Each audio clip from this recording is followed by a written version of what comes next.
A warm welcome to you all for the second T20I between Bangladesh and India. Bangladesh captain mentioned about the fact that they have to put up a better batting performance, winning the first T20I as we look into the starting lineup for India. They've got one change as well.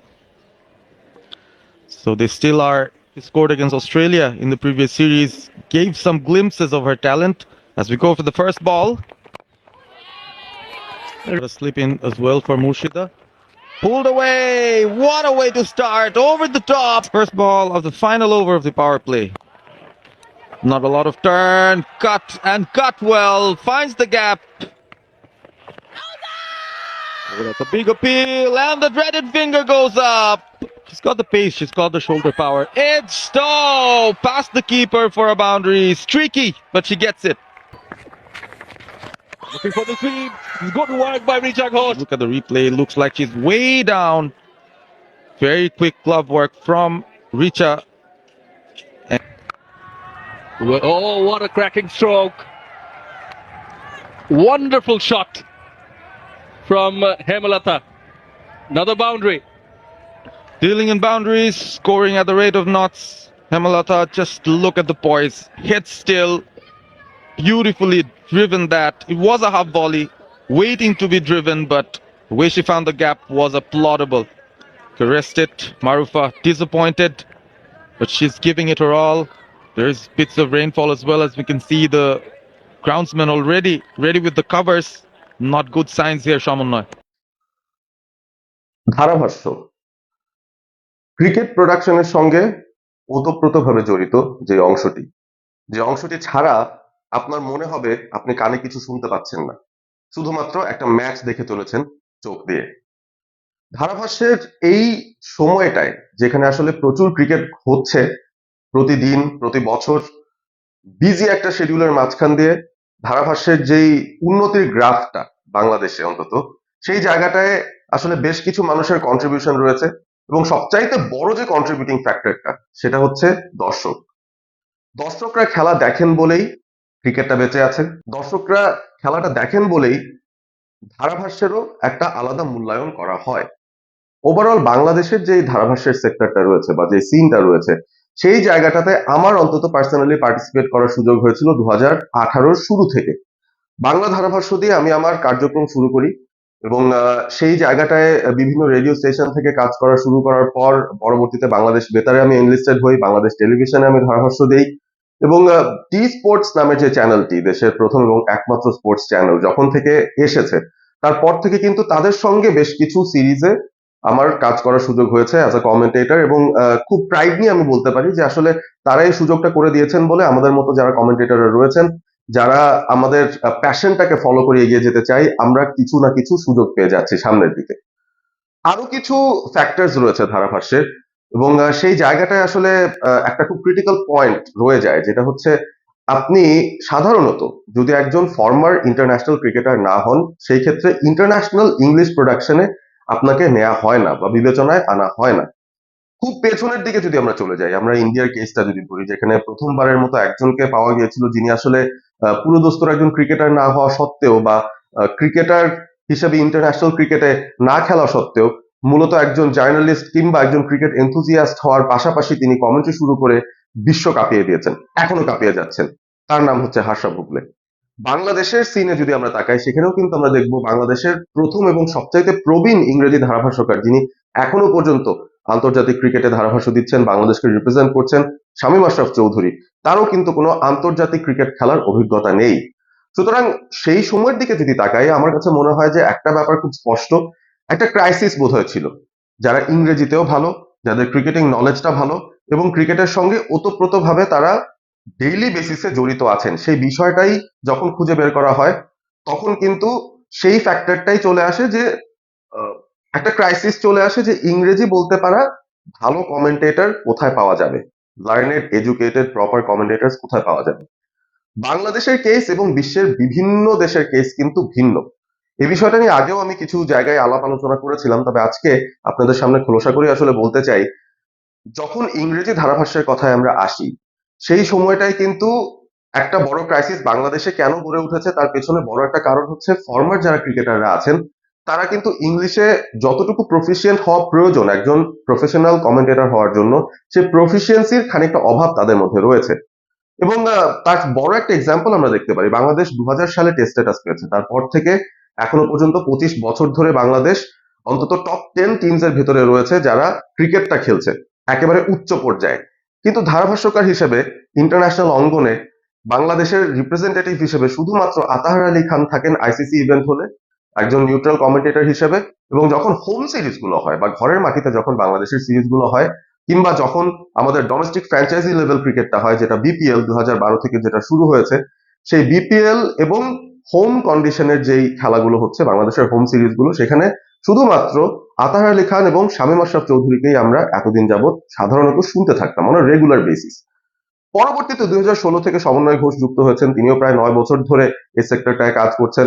মাঝহারউদ্দিন অমি 5 বছরেরও অধিক সময় ধরে কিন্তু ইংরেজি ধারাভাষ্য দিয়ে যাচ্ছেন। মাঝখানে কিছু ফর্মার ক্রিকেটারে এসেছিলেন, শাহরিয়ার নাফিস তিনি চেষ্টা করেছিলেন, এবং এর সাথে মেহরাব জুনিয়র তিনিও কিন্তু মাঝখানে কিছু সিরিজে ধারাভাষ্য দিয়েছিলেন, তবে খুব বেশি দিন সাস্টেন করেননি। সাস্টেন করে গেছেন মাঝহারউদ্দিন অমি, সমন্বয় ঘোষ নতুনদের মধ্যে।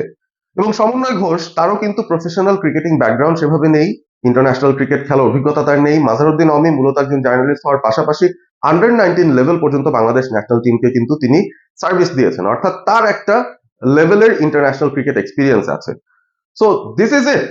আমাদের কমেন্ট্রি সিনে এই মুহূর্তে আমরা দেখছি ইন্টারন্যাশনাল কমেন্ট্রির যে জায়গাটা রয়েছে সেখানে মাত্র 4 জন রয়েছেন, আতাহার আলী খান, শামীম আশরাফ চৌধুরী, মাঝহারউদ্দিন অমি এবং সমন্বয় ঘোষ, যার মধ্যে দুজনের ইন্টারন্যাশনাল ক্রিকেটের এক্সপিরিয়েন্স নেই, তারপরও তারা খুব দারুণভাবেই বাংলাদেশকে রিপ্রেজেন্ট করছেন। এ কারণেই, যে কারণটা আমি আগেই বলেছি, যে ক্রিকেটাররা যারা আছেন ফর্মার ক্রিকেটাররা, তারা কিন্তু এখনো সেই লেভেলে আসতে পারেননি যেখানে তারা ইংরেজি ধারাভাষায় প্রফেশনালি কাজ করতে পারবে। তামিম ইকবাল করেছেন, তামিম ইকবালের ক্রিকেটিং ক্যারিয়ারটা এখনো শেষ হয়নি, এবং তারপর আসলে তিনি তার ক্যারিয়ারে কি কি কাজ বেছে নেবেন সেটাও একটা ফ্যাক্টর হতে পারে। বাট যদি তিনি ধারাভাষ্য সেক্টরে আসেন, ডেফিনেটলি নতুন একটা সংযোজন তিনি অটোমেটিক্যালি হয়ে যাবেন, কারণ তার সেই ক্যালিবারটা আছে, এবং আমরা দেখেছিও সেই বিষয়টা, আমরা অনুধাবন করেছি, আমরা এনজয় করেছি সেই কমেন্ট্রি। এবারে আসি মূল কথায়। অনেক কথা বলে ফেলেছি কমেন্ট্রি নিয়ে, এবং আফসোসের জায়গাগুলো নিয়ে আসলে এখন কথা বলতেই হবে, কারণ রিসেন্ট সময়ে আমরা যেই ট্রেন্ডটা দেখছি আসলে সেই জায়গাটায় আমার মতো ধারাভাষ্যকাররা যারা মোটামুটি 7-8 বছর ধরে কমেন্ট্রি সেক্টরে আছি এবং ইংলিশ কমেন্ট্রির কাজই শুরু করেছি মোটামুটি 3 বছর হয়ে গেছে, সেই কমেন্টেটরদের আসলে ফিউচার কি, আমাদের মতো কমেন্টেটরদের ফিউচারটা কি?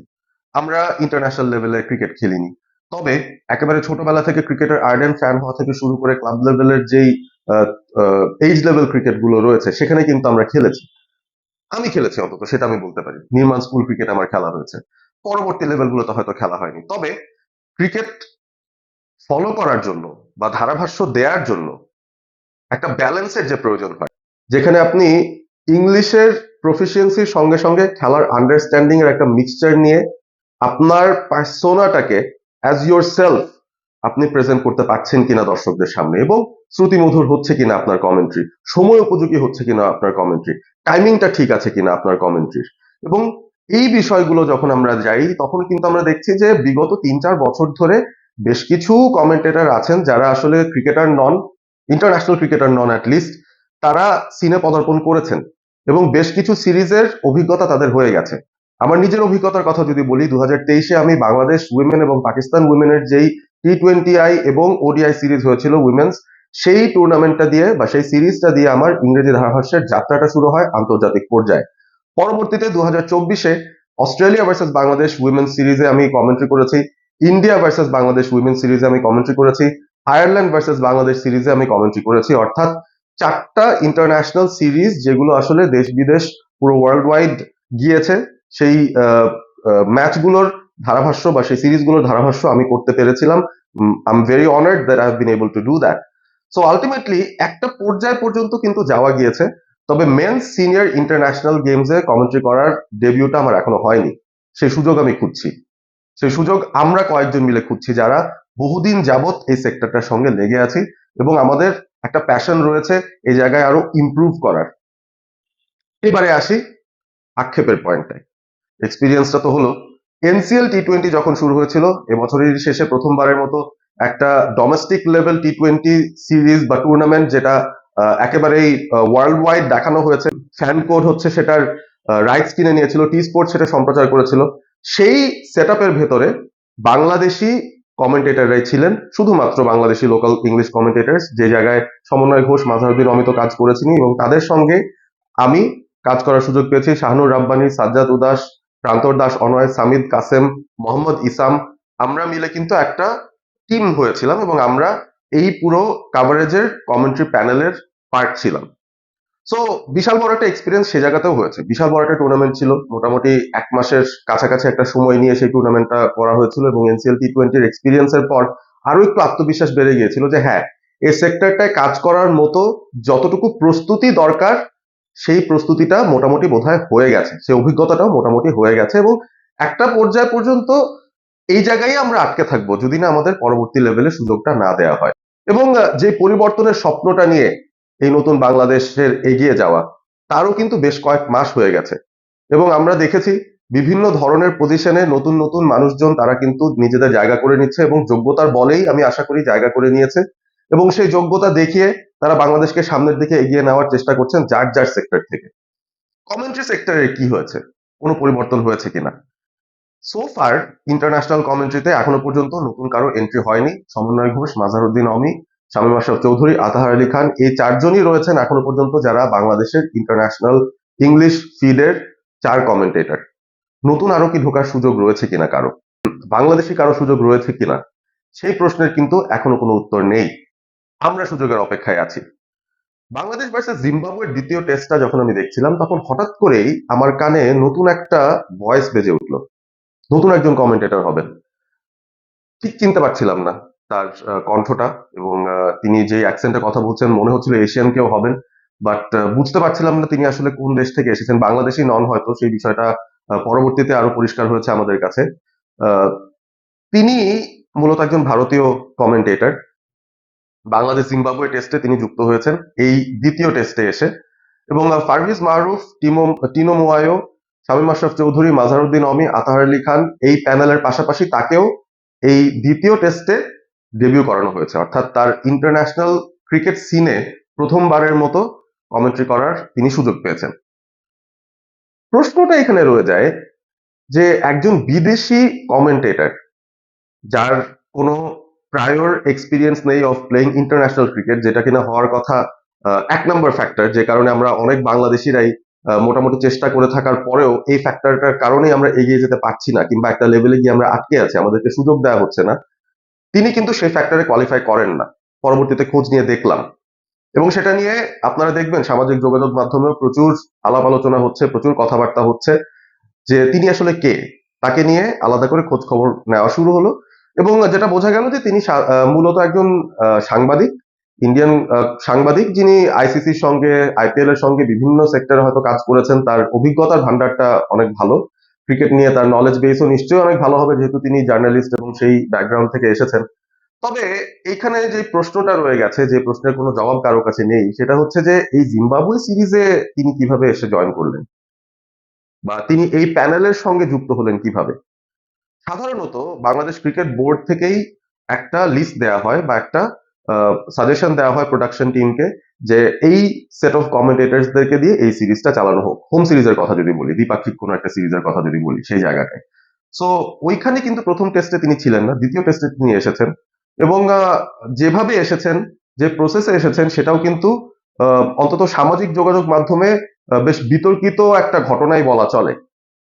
কোনো একটা ফেভারিটিজম এখানে কাজ করেছে, তার পক্ষে কেউ সুপারিশ করেছেন কোথাও, এবং উপরি মহল থেকে কোনো ধরনের একটা সুপারিশ এসেছে, যেটার কারণে তাকে আসলে সুযোগ দিয়েছে বাংলাদেশ ক্রিকেট বোর্ড। এটা আমাদের জন্য কেন এত বিরাট বড় ব্যাপার?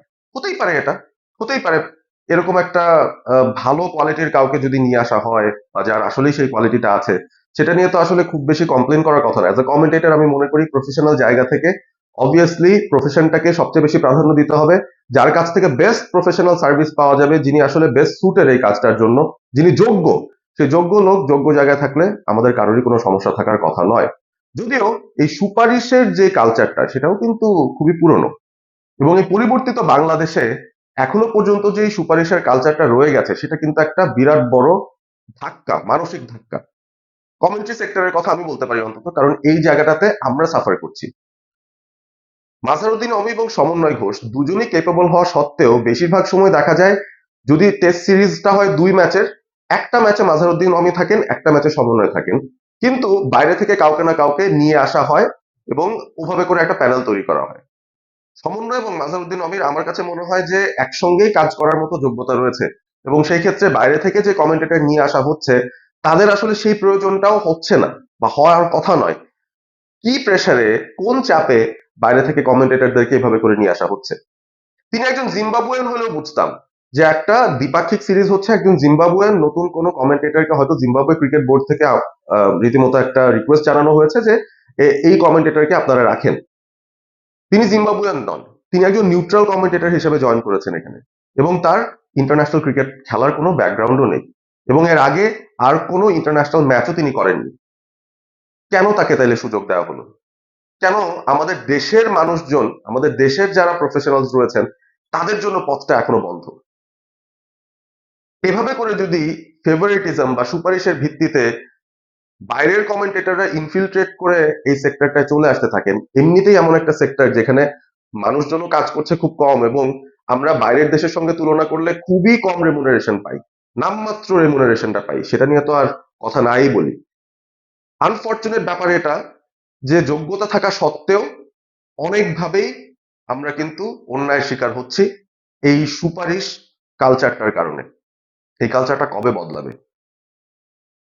এই কালচারটা না বদলালে পরিবর্তিত বাংলাদেশ পরিবর্তন হবে না, একই রয়ে যাবে, ঠিক একই সিস্টেমে আমরা এগিয়ে যেতে থাকবো। যাদের হাতে পাওয়ার, যাদের হাতে সুপারিশ, তারাই এগিয়ে যেতে পারবেন। প্রফেশনাল প্রফিসিয়েন্সির কোনো মূল্য এখানে কিন্তু পাচ্ছে না কেউ। আমার একটা পরীক্ষা নিয়ে দেখেন, আমি পরীক্ষা দিয়ে পাশ করে যোগ্যতা প্রমাণ করে তারপর সামনে এগিয়ে যেতে চাই, সেই সুযোগটা আমরা পাচ্ছি কোথায়? যদি বাইরে থেকে কমেন্টেটররা এসে এই স্পটগুলো নিয়ে ফেলেন, যদি আমাদের দেশের কমেন্টেটরদেরকেই এক ম্যাচে রেখে এক ম্যাচে বাদ দেওয়া হয় শুধুমাত্র তাদেরকে অ্যাকোমোডেট করার জন্য, কি হাসিল করছি আমরা এই জায়গা থেকে? কিভাবে উন্নতি হবে কমেন্ট্রি সেক্টরের যদি আমরা দেশের মানুষরাই আমাদের দেশের যে সম্পদ রয়েছে তাদেরকে মূল্যায়ন না করি, যদি বাইরে থেকে সুপারিশের মাধ্যমে নিজেদের কোনো স্বার্থ হাসিল করার জন্য কাউকে সুযোগ দেই? আশা করি এই কথাগুলো যাদের কানে পৌঁছানোর কথা তারা ইতিমধ্যে হয়তো জেনে যাবেন, বুঝে যাবেন, অনুধাবন করবেন, এবং পরবর্তীতে এই সেক্টরটায় যেন পরিষ্কারভাবে based on talent, based on professional proficiency, based on performance আপনারা বিবেচনা করবেন। সামনের দিকে দেশের যে সম্পদ রয়েছে তাদেরকে আপনি বেশি করে আপনারা ব্যবহার করার সুযোগটা তৈরি করে দিবেন, সেই দরজাটা খুলে দিবেন, সেই আশাই করতে চাই আমি এই পরিবর্তিত বাংলাদেশে দাঁড়িয়ে। রয়েছেন অক্সফোর্ড এবিপির সঙ্গে। আপনাদের মতামত জানাতে ভুল করবেন না। আপনাদের আসলে কি মনে হয়? অযাচিত দাবি জানাচ্ছি নাকি যোগ্য দাবি জানাচ্ছি? জানাবেন কমেন্ট করে। ভালো থাকবেন সবাই।